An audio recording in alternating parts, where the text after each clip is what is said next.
Situ Cikaret seolah tak asing lagi bagi warga sekitar khususnya yang bermukim di kawasan Cibinong, Bogor.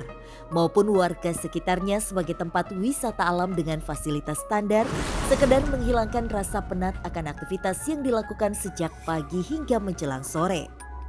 Situ yang sudah terbentuk alami dari alam dan sudah ada sejak dulu ini mulai menjadi destinasi wisata alam murah meriah dan sejuk sejak tahun 2012 silam hingga sekarang. Sejak tahun 2012, sudah mulai ramai 2012. Dulunya sih ya masih kosong, belum ada warung-warung gini. Ya karena di sini untuk masyarakat gitu ya kita gunakan. Selama ini belum digunakan, kita pakai untuk warung-warung gitu. Dibuka sejak pagi hari hingga menjelang malam. Area situ Cikaret yang dipenuhi para penjual makanan dan minuman seolah sudah hafal di mana ada larangan keras beraktivitas setelah jam 5 sore bagi siapapun di area situ Cikaret. Sampai jam 5 sudah saya. Ya karena kan kita nggak tahan kalau buka malam banyak pengunjung yang macem-macem gitu. Selaras dengan pernyataan salah satu penjaga keamanan situ, bak sisi mata uang berbeda. Dikarenakan disinyalir sebuah mitos besar bahwa memang area situ Cikaret saat malam dihuni oleh beberapa sosok astral yang kerap menampakkan diri hingga menyebabkan fenomena ganjil. Kalau itu masalah buaya itu semua juga nggak ada yang asli, semua siluman. Kalau dia nggak akan muncul kecuali ada tamu datang dari mana dia bisa muncul. Seakan memperkuat asumsi bahwa kuatnya aura astral di situ Cikaret pada malam hari, berbagai macam fenomena ganjil dari yang hanya kesurupan biasa hingga meregang nyawa kerap dikaitkan dengan mitos ataupun larangan yang dilanggar agar tak berkata sembrono ataupun angkuh. Karena kelebihan kapasitas biasa kan 9 dan naik kan 11. Jadi yang 9 ketemu, yang 2 enggak.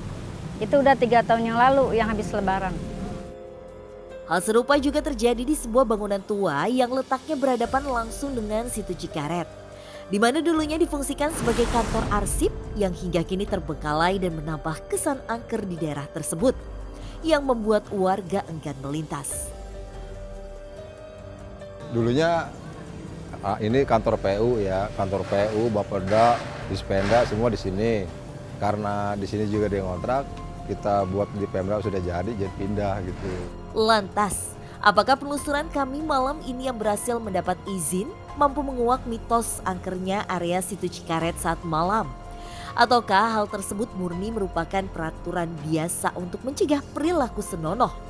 Serta apakah gedung kosong yang berhadapan langsung memiliki hubungan dengan aura mistis dan angker sekitaran situ Cikaret?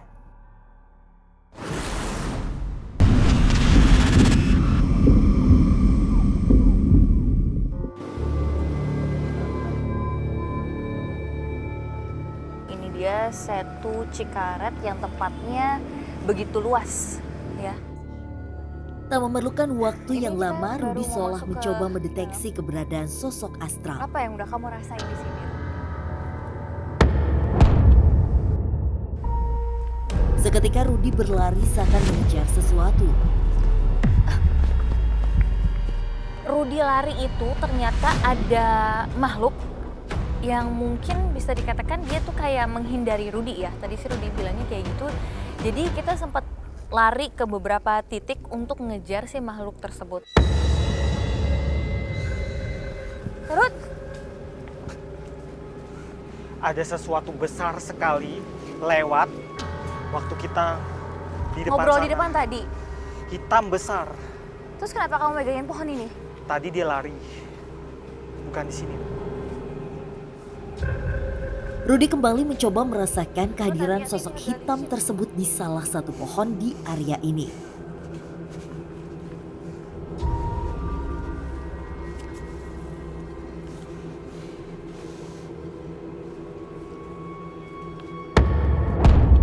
Kenapa, Rud? Ini dia di sini. Di atas. Ngapain dia di atas? Assalamualaikum. Ada sosok. Tadi dia jalan dari arah sana ke sana, berpindah-pindah dari satu pohon ke pohon lain, dan bentuknya itu hitam besar. Pokoknya besar sekali. Tapi pas sampai di sini, dia berubah jadi kakek-kakek. Kakek-kakek itu kalau manusia itu ukuran 70 tahun. Dan dia pakaiannya itu serba hitam, kayak mirip pendekar, mirip orang yang pakai baju pencak silat gitu. Oke. Dan dia saat ini lagi ada di sana. Dia lari-lari gitu ngindarin kamu untuk dia nggak mau komunikasi atau kenapa dia sampai lari-lari?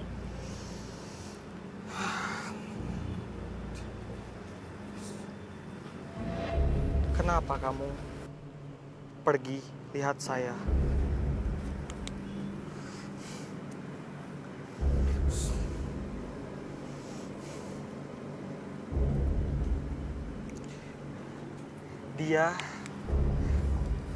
Dia ini kayak merasa terancam dengan kedatangan saya, dengan kedatangan kita. Dia itu gesturnya, tangannya di belakang, matanya disipit-sipitin. Dia bilang gini, "Untuk apa kamu datang ke sini? Ini sudah lewat jam 5.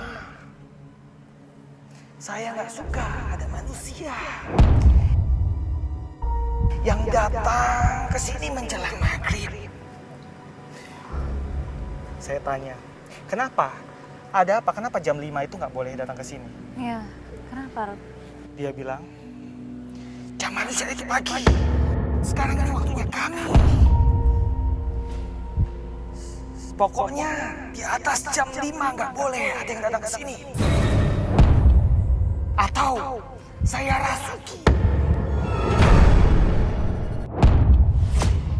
Membenarkan penuturan Rudy bahwa adanya sosok astral yang kuat setelah hari menjelang malam di area Cikaret memang kerap dirasakan para penjual yang siap berkemas. Ada sampai jam 5 karena kita tidak menginginkan hal-hal yang tidak diinginkan gitu. Seperti ya kayak kencan-kencan begitu, banyak yang kencan di malam hari. Itu aja yang kita khawatirkan gitu. Ada juga yang kita percaya nggak percaya ya, namanya setu gitu ya. Penunggunya udah pasti ada, itu tidak senang lewat dari jam 5. Sosok yang kerap menampakkan diri pengunjung yang lalai ialah sosok hitam yang kerap masyarakat sekitar sebut sebagai Ki Hitam yang disinyalir menjaga area tersebut. Mungkin bagi yang lain ada juga yang ditampakkan seperti manusia yang badannya gede tinggi begitu. Seolah memang benar bahwa setiap larangan yang dilanggar pasti akan menuai tuah yang ada. Beberapa fenomena gaib seperti kerasukan kerap dirasakan pengunjung yang masih beraktivitas saat malam maupun yang dengan sengaja berkata kasar. Menjelang maghrib gini, kalau memang orang yang nggak tahu situasi sini dan setu sini nggak bisa dibawa sombong. Karena kan kalau dibawa sombong ada aja yang ganggu. Contohnya entah kemasukan, entah kenapa lah gitu. Ajan nih, lagi ajan. Masih ada yang karaokean, masih ada yang dangdutan tuh nggak boleh. Itu di situ larangannya. Kadang-kadang orang itu kesurupan.